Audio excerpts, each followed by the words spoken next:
Hello students, welcome back to my YouTube channel Geography Guru. हमारे map work की series चल रही है जिसमें हम क्लास 9th हिस्ट्री और ज्योग्राफी के मैप वर्क के क्वेश्चंस डिस्कस कर रहे हैं। इस सीरीज में आज हम class 9th history second chapter socialism in Europe and Russian revolution से रिलेटेड मैप वर्क के क्वेश्चंस डिस्कस करने वाले हैं। मैप वर्क के क्वेश्चन जब हम डिस्कस करते हैं तो इसमें दो स्टेप होते हैं। पहला है कि व्हाट टू लोकेट, यानी हमें सिलेबस एग्जैक्टली पता होना चाहिए कि क्या लोकेट करना है। ओके, क्योंकि अगर हमारे पास सिलेबस एग्जैक्टली है तो ये टाइम सेविंग एक्टिविटी हो जाती है। अदरवाइज क्या होता है कि हमें काफ़ी सारे क्वेश्चंस दिए होते हैं, अगर हम सभी को ही प्रैक्टिस करेंगे तो हमारा काफ़ी सारा टाइम उसी में लगेगा। तो हमें पहले क्या पता करना है, सिलेबस। और सेकेंड होता है व्हाट टू लोकेट के बाद how to locate and where to locate, यानी कहाँ दिखाना है और कैसे दिखाना है, कैसे लोकेट करना है। ओके, तो चलिए हम चेकआउट करते हैं कि सिलेबस क्या है हमारा इस चैप्टर से रिलेटेड। तो हमारा सेकंड चैप्टर है socialism in Europe and the Russian revolution, जिसमें हमारे जो क्वेश्चंस रहेंगे वो लोकेटिंग, लेबलिंग और आइडेंटिफिकेशन से रिलेटेड रहेंगे। यानी क्वेश्चन है वो आइडेंटिफिकेशन से रिलेटेड भी पूछे जा सकते हैं। ऑलरेडी हमें लोकेट यानी लोकेशन दी होगी, हमें आइडेंटिफाई करना है कि ये है क्या, कौन सा प्लेस है।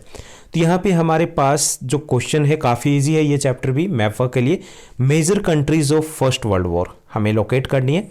सेंट्रल पावर्स जिनमें Germany, Austria, Hungary and Turkey, Ottoman Empire है इंक्लूडेड है। और अलाइड पावर्स में फर्स्ट वर्ल्ड वॉर में थे England, France, Russia and USA. It means that 4+4 total 8 countries है जो हमें वर्ल्ड मैप के ऊपर लोकेट करनी। यहाँ पे एक चीज़ हमें थोड़ा सा फोकस रखना पड़ेगा कि we need to do a lot of practice, क्योंकि वर्ल्ड मैप में जो लोकेट हम करेंगे यूरोपियन कंट्रीज़ तो वो काफ़ी स्मॉल साइज़ की दिखाई देती है, विजिबल नहीं होता क्लियरली। तो वो विजिबल हम कंफ्यूज हो जाते हैं अगर हमने सिर्फ वीडियो देखा और हमने एक्चुअली में प्रैक्टिस नहीं की। तो उसके लिए ज़रूरी है कि हम कुछ ब्लैंक मैप ले करके आएँ वर्ल्ड के और उसमें प्रैक्टिस करें ताकि हमारे लिए एग्जाम में लोकेट करना काफ़ी ईजी हो जाए और कोई कन्फ्यूजन ना रहे। तो चलिए चेकआउट करते हैं कि हम कैसे इन कंट्रीज़ को लोकेट कर सकते हैं। So here as I have shown, यहाँ पे मैंने दो शेड लिए अलग अलग। फर्स्ट वन जो येलो शेड है पहले हम डिस्कस कर लेते हैं। Yellow shade is showing the central powers Germany, Austria, Hungary and Turkey. And green shade है that is showing the allied powers England, France, Russia and America, इनको show किया गया। तो चलिए हम देखते हैं सबसे पहले जो यहाँ पर सेंट्रल पावर्स है। सेंट्रल पावर्स में जो नंबर 1 दिया गया है यहाँ पे, this one is Germany. Number 1 से जो लोकेट किया गया ये यहाँ पे जर्मनी है।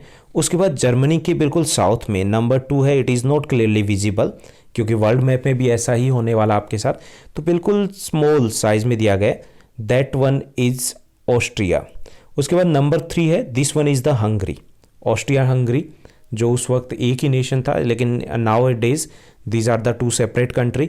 सो first one is Germany, second जो नंबर 2 दिया गया दिस वन इज ऑस्ट्रिया जो साउथ ईस्ट में आ जाता है जर्मनी के। And then in the east side of the Austria यहाँ पे नंबर 3 से लोकेट किया गया, दिस वन इज हंगरी।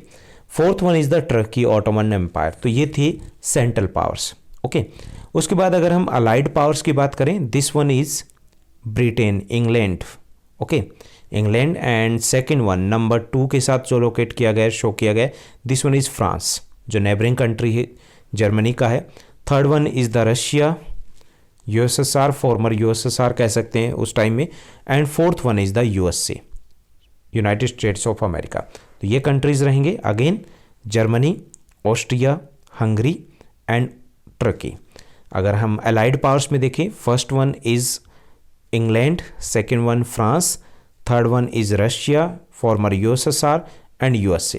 तो ये 4+4 कंट्रीज थे जिनको आप इजीली लोकेट कर सकते हो, आइडेंटिफाई कर सकते हो, लेकिन अच्छे से प्रिपरेशन के लिए ज़रूरी है कि हम इनकी प्रैक्टिस भी करें। अगर आपको ये वीडियो अच्छी लगी तो इस वीडियो को लाइक और शेयर करना मत भूलिएगा। Thank you, bye bye, have a nice day.